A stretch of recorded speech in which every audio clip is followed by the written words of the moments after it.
they worried that those worsening problems would, in turn, lead to economic stagnation, social unrest, political upheaval, natural collapse, military conflict, or other outcomes that would fatally weaken the market system and the social and political conditions necessary to sustain it.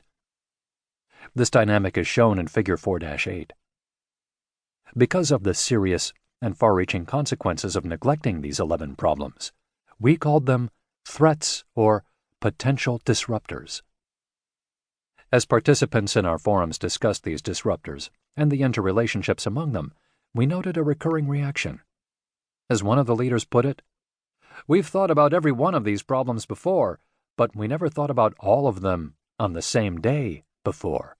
And when you do that, you see not only that they are interconnected, but that they are reinforcing one another." We argued, as did many participants, that business needed to take a leadership role in addressing the threats, both because governments alone could or would not solve them, and because business had distinctive skills and capabilities that could help.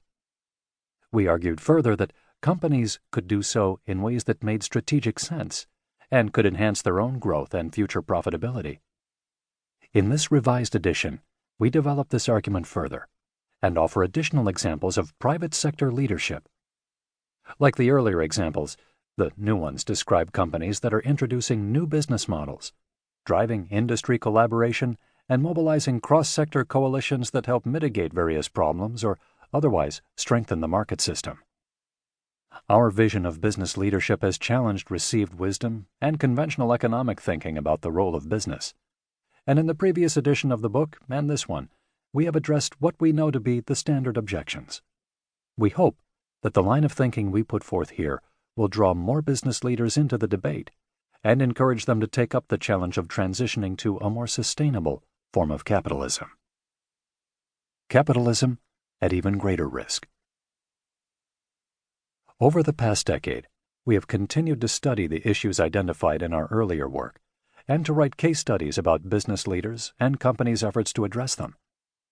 Despite some noteworthy examples, however, these efforts in the aggregate have fallen dramatically short of what's needed to right the system. The language of sustainability has become widespread, but the activities undertaken in its name have been modest at best.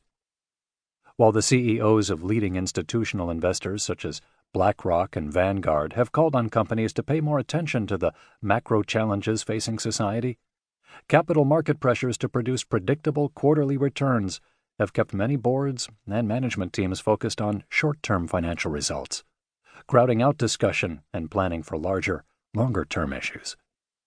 At the same time, the global financial crisis of 2008 to 2010 and the struggles of nations, companies, and individuals to survive and recover from it served jointly as a distraction from, and sometimes an excuse to avoid addressing, longer-term, deeper-seated threats. In a time of great economic, social, and political stress, voters in many democracies have responded by turning inward and away from broad problems whose causes and consequences cannot be dealt with in their own nations and regions. At least partly as a consequence, many of the core problems identified in our earlier work remain unchanged or have worsened in the last decade. The wealth gap continues to widen in many countries, and advances in technology are threatening greater numbers of middle-skilled jobs. Carbon emissions are on the rise, and the world is falling further behind on meeting the climate goals set by the Paris Agreement. To be sure, bright spots and improvements can be seen in some areas and in some geographic locations. The financial system appears, by some measures, to be stronger than it was during the recovery from the financial crisis and its immediate aftermath, though threats to stability remain.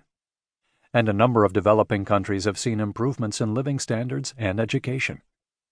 In some countries, wealth inequality has declined. But on the whole, the picture is no better than it was 10 years ago, and in many ways it is worse.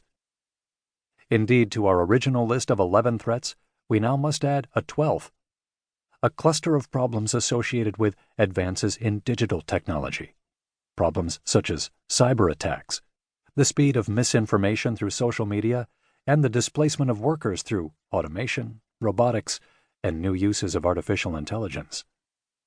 The digital revolution had barely begun when we held our initial business.